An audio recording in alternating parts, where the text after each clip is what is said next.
विषय है वो है आत्मा के दो प्रकाश। साथ ही अर्धनारीश्वर के विषय को भी लिया गया है। तो आत्मा के दो प्रकाश कहने का अर्थ क्या है? अर्थात आत्मा रूपी जो चेतना है, जो चैतन्य है,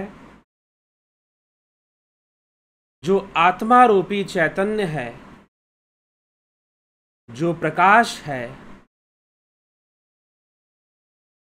वह यदि दो रूप से अभिव्यक्त हो, यदि दो रूप से अगर अभिव्यक्त हो तो उसके दो प्रकाश की चर्चा होती है। अब दो प्रकाश की चर्चा वास्तव में किन लोगों के लिए है और इस विषय को सही मायने में कौन समझ सकता है? तो इस विषय को कोई आत्मज्ञानी ही सही से समझ सकता है। दूसरी बात कि यह दो प्रकाश की चर्चा से ही उसका दो प्रकाश अर्थात दो तरह से उसकी अभिव्यक्ति की चर्चा हो रही है, दो प्रकार से। तो सूत्र क्या कहता है, आइए हम उसको पढ़ते हैं और उस सूत्र को देखकर हम उसे समझते हैं। सूत्र कहता है जागृत द्वितीयः करः तस्याः पूर्णहन्ताया भिन्नो द्वितीया करः किरण रूपः प्रकाशः इदन्ता विमर्शः अस्य विश्वं स्वकिरणतुल्यं स्फुरति तस्याः पूर्णहन्ताया भिन्नो द्वितीया करः किरण रूपः प्रकाशः इदन्ता विमर्शः। उस पूर्णहंता रूपी स्वयं प्रकाश आत्मा भिन्न, उसकी भिन्न दूसरी किरण इदंता विमर्श की है। विमर्श अर्थात पूर्णहंता की अद्वितीय किरण विश्वरूप इदंता विमर्श को कहा गया है। विश्वरूप इदंता विमर्श को कहा गया है क्योंकि प्रकाश प्रथम किरण है तथा विमर्श दूसरी किरण है। प्रकाश प्रथम किरण है और विमर्श दूसरी किरण है, जिनके द्वारा यह सारा विश्व स्वकिरण रूप में ही स्फुरित हो रहा है, स्फुरित हो रहा है। यद्यपि यह विषय इंद्रिय अनुभूति पर तो यह समझने योग्य विषय नहीं है। आध्यात्मिक अनुभूति से, ध्यान योग की सूक्ष्म अनुभूति से इस बात को थोड़ा समझा जा सकता है, लेकिन फिर भी हम यहां पर इस विषय को समझने का प्रयास करेंगे। यहां पर अभी हमने बात की, एक है स्वकिरण, स्वप्रकाश कहा गया, स्वप्रकाश, और एक है विमर्श अर्थात दो अभिव्यक्ति है, दो तरह की प्रेजेंटेशंस हैं, मैनिफेस्टेशंस हैं। विमर्श का ही अर्थ मैनिफेस्टेशन होगा, यहां पर प्रकाशन होगा। तो दो तरह की अभिव्यक्ति उस आत्मा की दिखाई देती है, एक तो स्वप्रकाश और एक है विमर्श। अब यहां पर एक शब्द यदि आप अच्छे से समझ जाएं तो यह अच्छे से समझ में आ जाएगा, यह विषय कि जागृत द्वितीयः करः। यहां पर कर का मतलब हाथ भी होता है और द्वितीय करः का मतलब दूसरा प्रकाश भी है। और जागृत का अर्थ क्या है? जागृत का अर्थ है जागृत अवस्था या ज्ञान की अवस्था। तो जागृत द्वितीयः करः, जो ज्ञान की अवस्था है वह उसी आत्मा का द्वितीय कर है, दूसरा हाथ है, या उसका विमर्श है, या उसका द्वितीय प्रकाश है। अब यहां पर विमर्श शब्द का अर्थ समझना है। विमर्श क्या होता है? मान लीजिए कि आप किसी विषय पर चिंतन कर रहे हैं आप किसी विषय पर स्वाध्याय कर रहे हैं तो आप अपने आप में चिंतन कर रहे हैं, आप अपने आप में ही उस विषय को समझ रहे हैं, अपने विषय को आप एनालिसिस कर रहे हैं। उसको लोग अंग्रेजी भाषा में उसको कहेंगे मेडिटेट करना। मेडिटेट करना कि किसी विषय का गहन चिंतन अपने आप में करना, दैट इज कॉल्ड मेडिटेशन।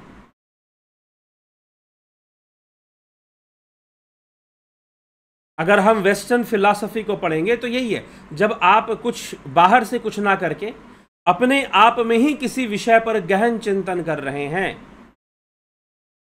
लेकिन हम अगर संस्कृत भाषा, अपने इस भाषा देवनागरी में अगर हम यहां पर ले अर्थ को, तो अपने ही में अगर चिंतन कर रहा है तो एक तरह से स्वाध्याय कर रहा है, ऐसा भी कहा जाता है। और फिर यदि वह उस विषय को लेकर 4 लोगों के बीच में चला जाए, जिस विषय पे वो चिंतन कर रहा था, जिस विषय पे वो समझ रहा था, और फिर उस विषय को लेकर 4 लोगों के बीच में चला जाए और उनके सामने प्रस्तुत कर दे, प्रकट कर दे अपने विषय को, और कहे कि इस पर हम चिंतन करें या इस पर हम बातचीत करें, तो क्या हो जाएगा? यह विमर्श हो जाएगा। यह क्या हो जाएगा? विमर्श हो जाएगा। इसलिए हम कहते हैं विचार विमर्श। हमें विचार विमर्श करना चाहिए। विमर्श का मतलब सामूहिक रूप से अभिव्यक्त कर देना किसी विषय को, तो कहा जाता है विचार विमर्श करिए। विचार विमर्श हो रहा है इस विषय पर। तो जब आप किसी विषय पर आत्मचिंतन करते हैं, अपने आप में ही सेल्फ एनालिसिस करते हैं आप, या सेल्फ इंट्रोस्पेक्शन की अवस्था में आप होते हैं, तो वह विषय स्वाध्याय में है। और जब आप उसे प्रकट कर देते हैं किसी और लोगों के सामने, तो वह विमर्श का विषय हो जाता है। ठीक है? तो यह जो विश्व का जो स्वरूप है, यह जो जागृत अवस्था है, जागृत द्वितीय करह, यह जो जागृत अवस्था है जहां पर इंद्रियों से बहुत सारे ज्ञान मिलते हैं, यह जो ज्ञान की अवस्था है, यह उस ब्रह्म का विमर्श है, यह उस आत्मा का विमर्श है। तस्या पूर्णहंताया भिन्नो द्वितीया करः किरण रूपः प्रकाशः इदंता विमर्शः अस्य विश्वम स्वकिरण तुल्यम स्फुरति। द्वितीय किरण विश्व रूप, एक किरण जो स्वयं का रूप है, एक किरण जो उसके स्वयं का ही रूप है, एक जो वह आत्मा जो परम चेतना है, वह परम चेतना, वह चैतन्य आत्मा, वह चैतन्य आत्मा है। तो वह जो चैतन्य आत्मा है, वो उसका चैतन्य अपना एक स्वरूप है, अपना एक स्वरूप है। लेकिन वही चेतना की शक्ति इंद्रिय जगत को प्रकाशित कर रही है।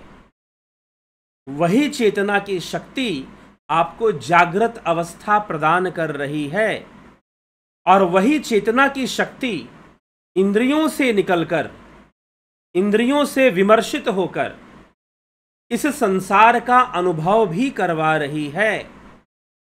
वही चेतना की शक्ति इंद्रियों से विमर्शित होकर संसार का अनुभव भी करवा रही है। तो जब वह संसार का अनुभव करवा रही है, तो वो संसारी आत्मा है, वह उसका विमर्श रूप है। और एक उसकी शुद्धावस्था है जिसमें वो है, एक उसकी शुद्धावस्था है जहां पर इंद्रियों का कोई विमर्श नहीं, मन बुद्धि चित्त अहंकार का कोई उसमें खेल नहीं। ठीक? तो एक है प्रकाश को देखना और एक है प्रकाशित वस्तु को देखना। एक है प्रकाश को देखना और एक है प्रकाशित वस्तु को देखना। तो जो प्रकाशित वस्तु जो दिखाई दे रही है, वो भी प्रकाश के कारण ही दिखाई दे रही है। अगर प्रकाश ना हो तो उस वस्तु को भी देखना असंभव होगा और उसका अस्तित्व हमें नहीं मानना पड़ेगा। अब इन नेत्रों से जो जिन वस्तुओं को हम नहीं देख पाते, इन नेत्रों से जिन वस्तुओं को हम नहीं देख पाते, इन नेत्रों से हम जिन वस्तुओं को नहीं देख पाते, हम कहते हैं कि वो है ही नहीं, क्योंकि हमें दिखाई नहीं दे रहा है। लेकिन इन आंखों की अपने देखने की क्षमता है, उसी के अनुकूल वो देखते हैं और प्रकाश में देखते हैं, रोशनी चाहिए देखने के लिए। वैसे ही ये संपूर्ण जगत, ये संपूर्ण विश्व चेतना के विमर्श से प्रकाशित है, आत्मा के विमर्श से प्रकाशित है। तो आत्मा का, उस चैतन्य का, उस चित्त रूप में प्रकट होकर इस संसार को प्रकाशित करना इंद्रियों के माध्यम से, यह उसका विमर्श कहलाता है। अर्थात एक वह शुद्ध रूप में है और एक वह विमर्शित में है, विमर्श में है। तो जो जागृत अवस्था है, जहां ज्ञान की अवस्था बनती है, जागृत द्वितीय करह, अर्थात जागृत अवस्था जो है, ये जो संसार में, अब इसको जागृत भी ले लीजिए, स्वप्न, सुषुप्ति, आप कुछ भी ले लीजिए, जो जीव की जितनी भी अनुभूतियां हैं और इंद्रिय जगत में अनुभूतियां हो रही हैं, वह उस आत्मा का, उस ब्रह्म का, उस शिव का दूसरा कर है, उसका दूसरी अभिव्यक्ति है, उसका दूसरा हाथ है वो। अब यहां पर द्वितीय करह लिख दिया गया, लेकिन जब हम अर्धनारेश्वर रूप को समझेंगे तो अर्धनारेश्वर रूप क्या है भगवान का? ऐसे तो सृष्टि के लिए अर्धनारेश्वर रूप धारण किया था, लेकिन एक है पुरुष जो कि शुद्ध चेतना रूप में है, और उसका विमर्श है प्रकृति। प्रकृति जो कि जिसे हम विश्व रूप कहेंगे, जिसे हम ब्रह्मांड स्वरूप कहेंगे, तो वह ब्रह्म ही जड़ और चेतन में अभिव्यक्त हो जाता है। चेतन उसका मूल स्वरूप है और जड़ जो है उसका विमर्शित रूप है, वह उसका विमर्श है। तो संपूर्ण वस्तुओं की जो निर्भरता है और संपूर्ण वस्तुओं की जो अनुभूति है, इसीलिए मैंने पीछे भी कहा था, कोई वस्तु आपको सजीव अनुभव होती है, कोई वस्तु निर्जीव अनुभव होती है, यह भी आपका सेंसुअल एक्सपीरियंस ही है, यह भी आपका सेंसुअल एक्सपीरियंस ही है।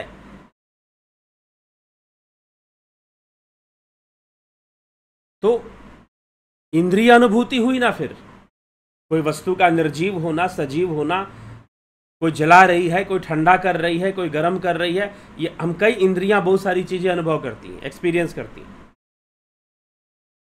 तो ये जितनी भी अनुभूति है, यह आपका इंद्रिय अनुभूति ही तो है, सेंसुअल एक्सपीरियंस ही तो है, और क्या है? तो ये जितनी भी अनुभूति है, इसकी निर्भरता भी उस चेतना पर है, उसी आत्मा पर है। तो उसका ही विमर्श यह संसार है। जब यह प्रकाशित वस्तु को देखते हैं तो विमर्श हुआ, और जब प्रकाश को देखते हैं तो वह उसका मूल रूप हुआ। तो उसके दो भाग हो गए, उसके दो प्रकाश हो गए, और वह दो रूप में हो गए, एक अपने विमर्श के रूप में और एक अपने शुद्ध अवस्था में, अपने स्वरूप में। स्वरूप मतलब एक है स्वरूप और एक है विमर्श। स्वरूप और विमर्श है, दो विषय है यहां पर। तो विमर्श ये प्रकृति रूपा है, और वो पुरुष रूपा जो वो शुद्ध रूप में जो चेतना है। तो इससे अर्धनारेश्वर व शिव को अर्धनारेश्वर भी कहा गया। तो इस प्रकार से वह दो रूप से अभिव्यक्ति, लेकिन यह द्वितीय अभिव्यक्ति किसके लिए है? दो तरह की जो अभिव्यक्ति है वो पशुओं के लिए है। पशु मतलब जो पाश में है, जो पंचभूतों के पाश में है, पंच विकारों के पाश में है, पंच इंद्रियों के पाश में है। बंधन ही तो है ये पंच इंद्रियां, ज्ञान इंद्रियां एक बंधन ही है हमारे लिए।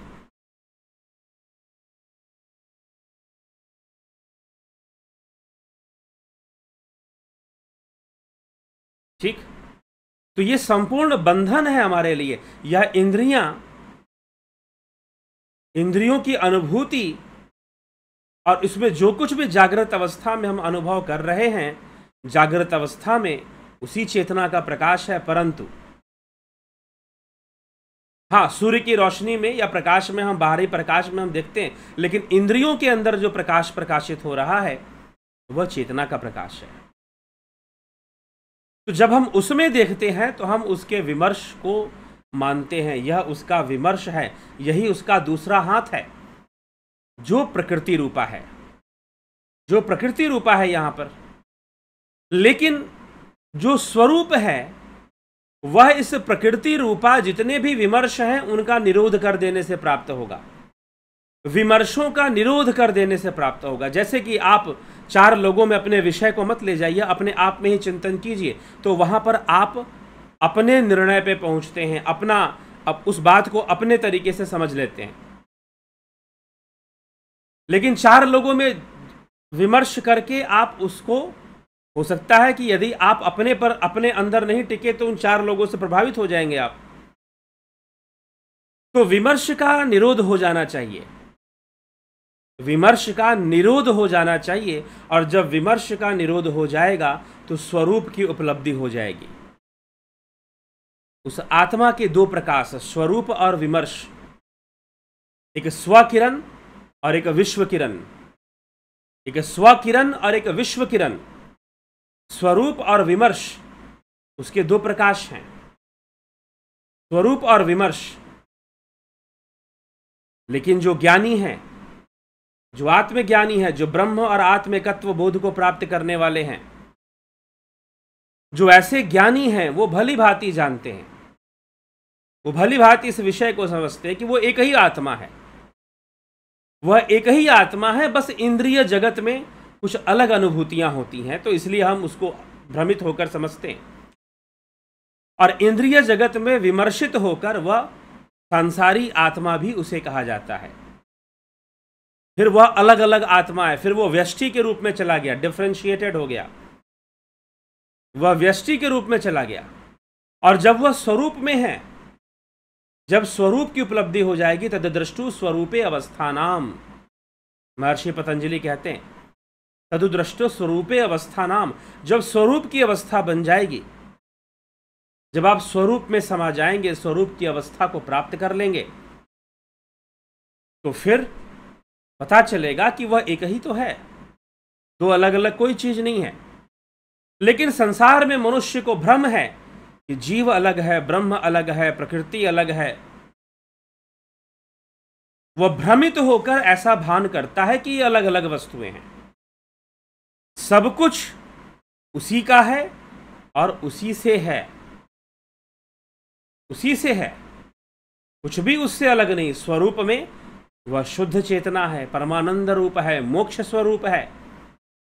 और संसार में वह इंद्रिय रूप है, बुद्धि रूप है। संसार में वह बुद्धि रूप है, इंद्रिय रूप है। जैसा इंद्रियां दिखाएंगी वैसा देखोगे, और क्या। जैसा इंद्रियां दिखाएंगी वैसा देखोगे फिर। इसीलिए वह जो आत्मा है, फिर उसका स्वरूप कैसा हो जाता है जी? वह द्विप्रकाशी हो गया ना, द्वितीय जागृत, द्वितीय करह, उसके 2 हाथ हो गए। इसीलिए उपनिषदों में कहा गया है कि एक डाल पर 2 पंछी, एक डाल पर 2 पंछी, एक बैठा रहता है और एक घूम घूम कर खाता है, पीता है, रोता है, गाता है, सब करता है। उपनिषदों में, उपनिषद चर्चा में हमने यह विषय चर्चा में लिया था कि एक डाल पर 2 पंछी। वास्तव में वो एक ही पंछी है जो 2 तरह से अभिव्यक्त हो रहा है। एक जो है शांति से बैठा रहता है, बेचारा कहीं नहीं जाता, कुछ नहीं करता, उसे किसी चीज की आवश्यकता भी नहीं है। और दूसरा जो है उड़ उड़कर इधर जाता है, उधर जाता है, कभी रोता है, कभी गाता है, कभी कुछ खाता है, कभी कुछ पीता है, कभी कुछ करता है, कभी कुछ करता है। उसकी ऐसी स्थिति है। वैसे ही यह अर्धनारीश्वर रूप है।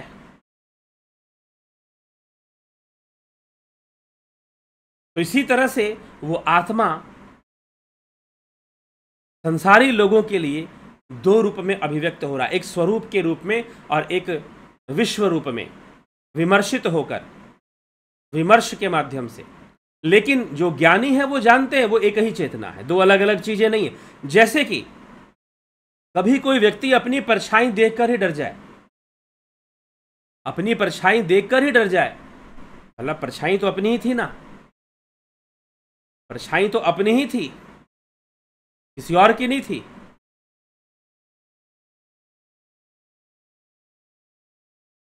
ठीक है, तो यह विषय यहां पर विमर्श का विषय है। तो जागृत द्वितीय करह, तो जो जागृत अवस्था है, जो ज्ञान की अवस्था है, वो द्वितीय कर है, वो दूसरा हाथ है। पहला हाथ तो स्वयं प्रकाश रूप है, दूसरा हाथ प्रकाशित वस्तु है, विमर्श है। प्रकाश और प्रकाशित, प्रकाश और प्रकाशित, तो इन दोनों का भेद इंद्रिय जगत में हमें पता चलेगा, लेकिन जब हम स्वरूप की उपलब्धि कर लेंगे, तद दृष्टु स्वरूपे अवस्थानाम, जब हम स्वरूप की उपलब्धि कर लेते हैं, जब हम अपने आत्म स्वरूप में स्थित हो जाते हैं, जान जाते हैं, तो पता चलता है कि एक ही शक्ति है, एक ही चेतना है जो दो रूप से अपने आप को अभिव्यक्त कर रहा है। प्रकाश को देखोगे तो चेतना है, प्रकाशित वस्तु को देखोगे तो फिर विमर्श है, प्रकाशित वस्तु को देखोगे तो फिर विमर्श है। तो यह मुख्य विषय हमें समझना चाहिए, यही अर्धनारीश्वर रूप है। पुरुष रूप में वह स्वयं अपने रूप है, स्वरूप है, प्रकृति उसका विमर्श है, प्रकृति को प्रकाशित कर रहा है। तो यह हमें विषय हमें समझना चाहिए, और यह विषय जब हमें समझ में आएगा तो निश्चय ही ये जागृत द्वितीय करह का अर्थ क्या है ये भी स्पष्ट हो जाएगा। तो जागृत द्वितीय कर, अब द्वितीय कर की व्याख्या आगे मिलेगी शिव सूत्र में। प्रथम कर क्या है? प्रथम कर तो मूल स्वरूप है, और द्वितीय कर उस स्वरूप से प्रकाशित यह संसार है। तो वहां एक आत्मा का एक नया रूप प्रकट होता है जिसे हम चित्त बोलेंगे, चित्त बोलेंगे, और फिर एक एक इंडिविजुअल का एक एक चित्त हो जाएगा, क्योंकि उसकी बुद्धि अलग होगी, तीन गुणों का समीकरण अलग होगा, जो तीन गुण है उसके भीतर उनका समीकरण अलग होगा, बुद्धि अलग होगी।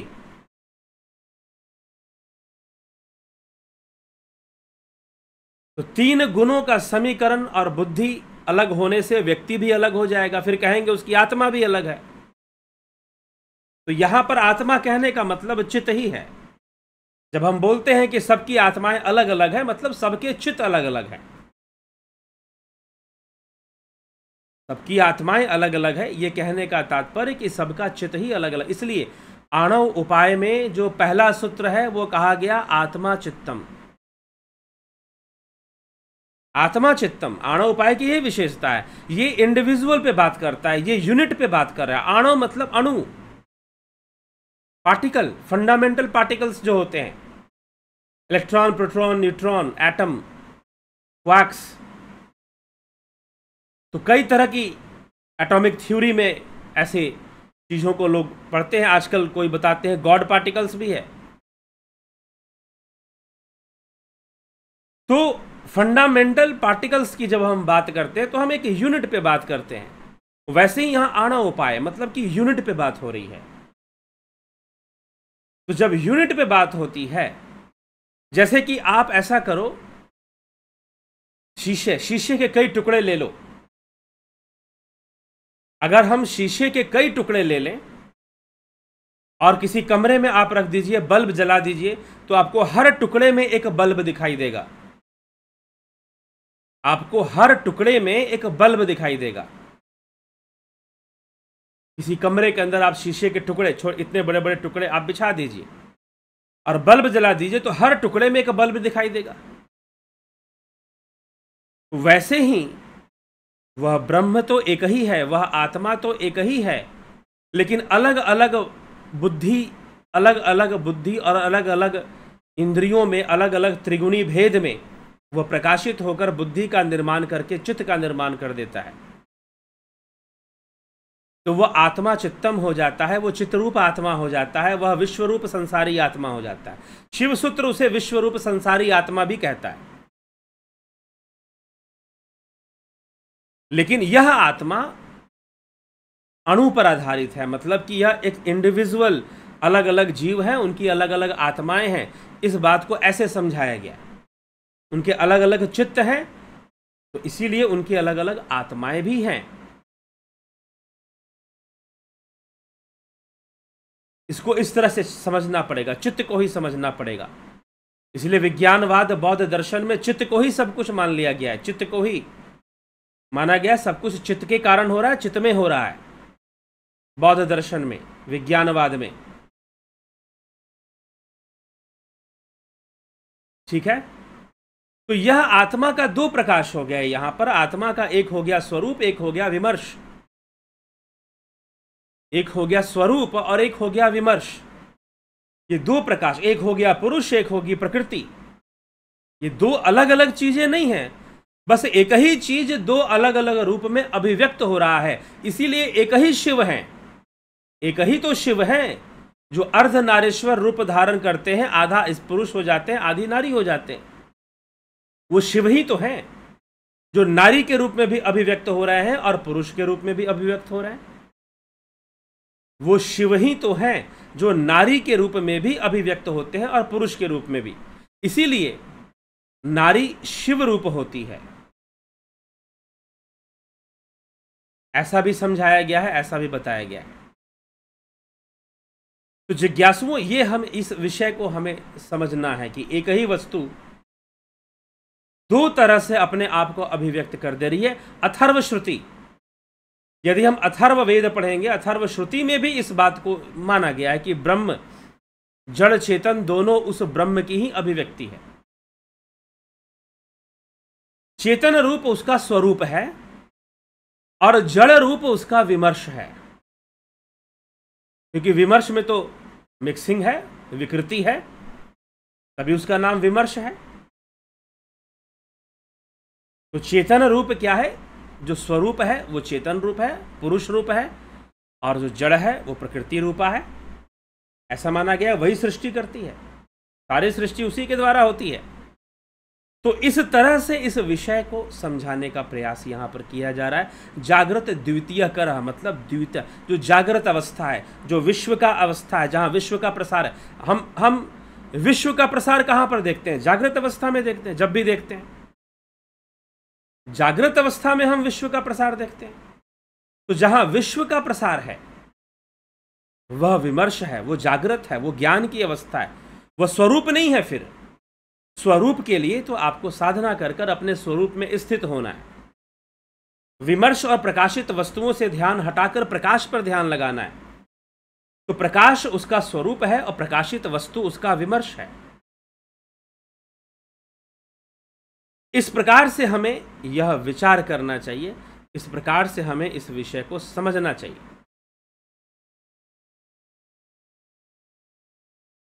ठीक है, तो यह विमर्श द्वितीय कर, दूसरा प्रकाश, दूसरा हाथ, जागृत द्वितीय कर। जागृत मतलब वैश्वानर। मांडुक्य उपनिषद में जागृत अवस्था के लिए वैश्वानर शब्द का भी प्रयोग हुआ है। वैश्वानर, यह विश्व। तो इसीलिए उस आत्मा को सांसारी आत्मा भी कहा गया। विश्व की सांसारी आत्मा भी इस प्रकार से कहा गया है। उसको लेके भ्रमित होने की जरूरत नहीं है। समझने की किस आधार पे कहा गया, कॉन्सेप्ट क्या है, वो क्लियर होना चाहिए, वो समझ में आना चाहिए आत्मा का कॉन्सेप्ट। तो अभी हम जो कुछ भी यहां बात कर रहे हैं, मैं कुछ बोल रहा हूं, आपको सुन रहे हैं, कौन है इसके पीछे?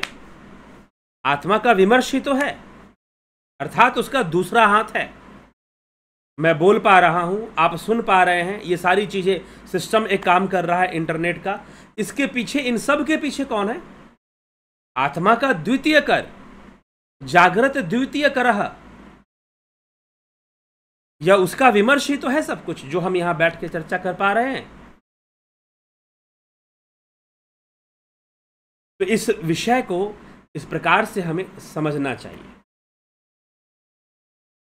ठीक है, चलिए आगे बढ़ते हैं और आपके कमेंट्स को हम देख लेते हैं कि कौन क्या कह रहा है? तो कमलेश खैरनर जी, राजू पाल जी,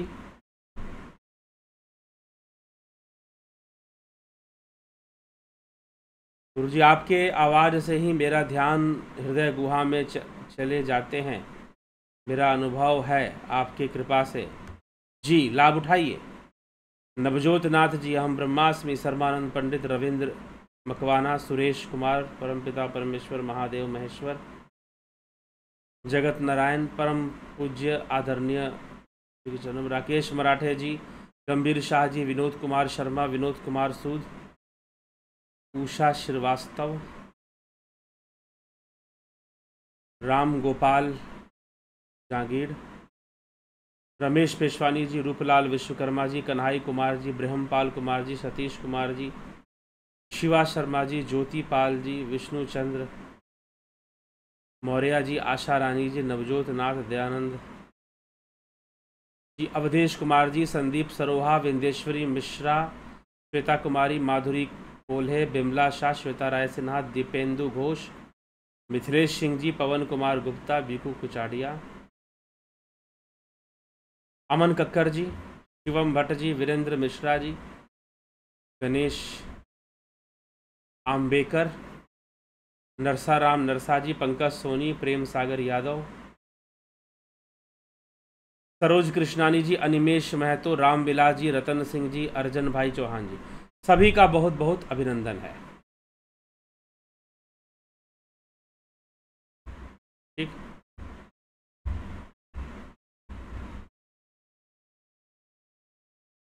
तो इसी के साथ जिज्ञासुओं विराम देंगे और कल फिर मिलेंगे लाइव चर्चा में 9 बजे। अलग विषय पर हम आएंगे, आगे बढ़ते हुए विषयों पे हम चर्चा करेंगे, बात करेंगे और उन विषयों को भी समझने का प्रयास करेंगे। ठीक है,